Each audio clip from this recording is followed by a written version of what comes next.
Wir wissen ja, dass es besser wird. Der Neuer denkt sich vielleicht, ach du Scheiße, das bleibt jetzt immer so oder wird noch schlimmer. Ja, so ein bisschen den Anfängern entgegenkommen, finde ich schon, wäre mal angebracht.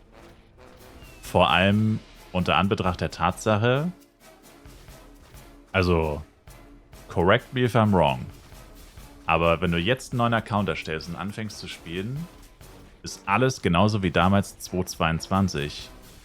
Und das ist eigentlich genau das, was man lange immer alten Spielen vorwirft, also wie jetzt zum Beispiel Fly PC, dass die sich nicht anpassen.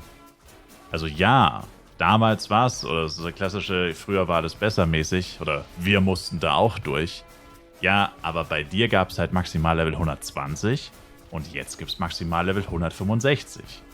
Also ergibt es wenig Sinn, dass du jetzt den gleichen Struggle durchmachen musst. Plus, damals musste jeder den Struggle durchmachen, weil das Spiel komplett neu war. Jetzt ist es nicht komplett neu. Wir wollen und brauchen aber trotzdem neue Spieler. Auch wenn du den neuen Spielern halt quasi nur Steine in den Weg legst und die sich komplett scheiße fühlen dabei, dann macht das ja einfach keinen Sinn. Also, so kann man immer argumentieren, ja, wir mussten da auch durch, früher war es alles immer so, früher war das besser, pipapo. XP für 70 bis 117 haben sie auch angepasst, eben, aber die meisten Leute, also Gala hat gesagt, die meisten Leute hören auf Level 70 auf zu spielen. Ehrlich gesagt, ich glaube das einfach nicht. Ich bin mir ziemlich sicher, die meisten Leute machen nicht mal Level 15.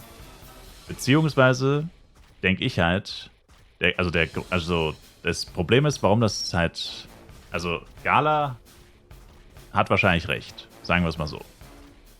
Wahrscheinlich stimmt es schon mit den Level 70. Aber der Hintergrund ist ja der entscheidende. Warum hören die meisten Leute auf 70 auf? Weil sie schon mal Flive gespielt haben. Also das ist genau das, was Max dort gerade gesagt hat. Wir wissen, dass es besser wird. Jemand, der schon mal Flive gespielt hat, der weiß, es wird besser. Und die meisten Leute, die Flive Universe anfangen, haben schon mal Flive gespielt. Und deswegen hören die meisten Leute erst auf 70 auf. Oder haben auf 70 aufgehört vor dem Update. Weil sie dann halt irgendwann realisiert haben, okay, alles cool, kleiner Nostalgietrip bis Level 70, weiter packe ich es nicht, weil ich einfach die Zeit nicht habe. Oder ich habe auch vielleicht keine Lust mehr. Und dann hören sie halt auf 70 irgendwann auf, weil es da langsam mehr grindy wird. Man macht nicht mehr jeden Tag 5 Level-Ups oder so. Und wie gesagt, dann kommt halt die Realisierung, okay, ich habe eine Familie, ich habe 10 Jobs, ich habe 2 Stunden Freizeit in der Woche. Kann ich nicht. Passt nicht. Und deswegen hören wahrscheinlich die meisten auf 70 auf. Das sind aber, und die meisten Leute, die wie gesagt Flive Universe anfangen, sind Leute, die schon mal Flive gespielt haben. Das ist safe so. Ich meine, das kann man nicht, also das kann keiner beweisen, ob das so ist oder nicht. Aber ich meine, jeder, der hier in den Stream kommt und sagt, er spielt wieder Flive, fast jeder hat es eigentlich schon mal gespielt. Und ich bin mir aber trotzdem ziemlich sicher, dass auch extrem viele Leute schon im extremen Low-Level aufhören.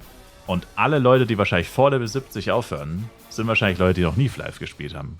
Also vor allem alle Leute, die schon ganz am Anfang aufhören, sind wahrscheinlich Leute, die noch nie Flive gespielt haben. Und vor allem die will man ja eigentlich wie abholen.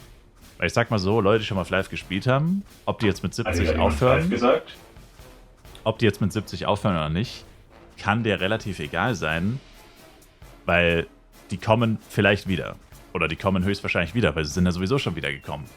Aber jemand, der komplett neu ist und eine extrem schlechte Erfahrung im Low-Level macht, der wird halt nicht wiederkommen, weil der hat erstens keinen Bezug zum Spiel, der hat zweitens keine Nostalgie und drittens ist er einfach extrem unzufrieden.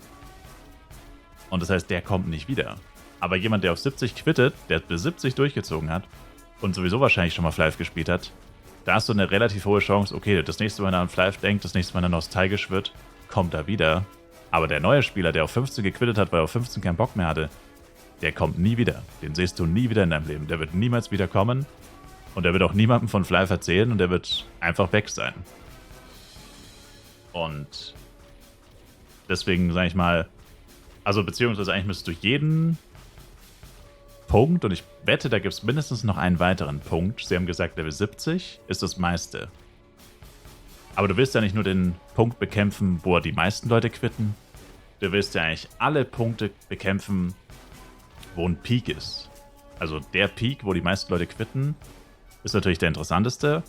Aber alle weiteren, also zum Beispiel einfach random Level 7, und Level 25. Vielleicht quitten da die zweit- und die drittmeisten. Dann willst du ja diese beiden Punkte auch angreifen. Weil sicherlich den höchsten Punkt anzugreifen, zu bekämpfen, ist wichtig. Aber alle weiteren höheren Punkte, die höher als durchschnittlich sind, willst du eigentlich auch bekämpfen. Und ich kann mir nicht vorstellen, dass da kein einziger Punkt ist unter Level 30. Das dauert ich. Wenn doch, dann spielt einfach niemand dieses Spiel, der es nicht schon mal irgendwann gespielt hat. Wünscht dir Buff-Tanks wäre ein bisschen besser? Das wäre zum Beispiel auch was, ja.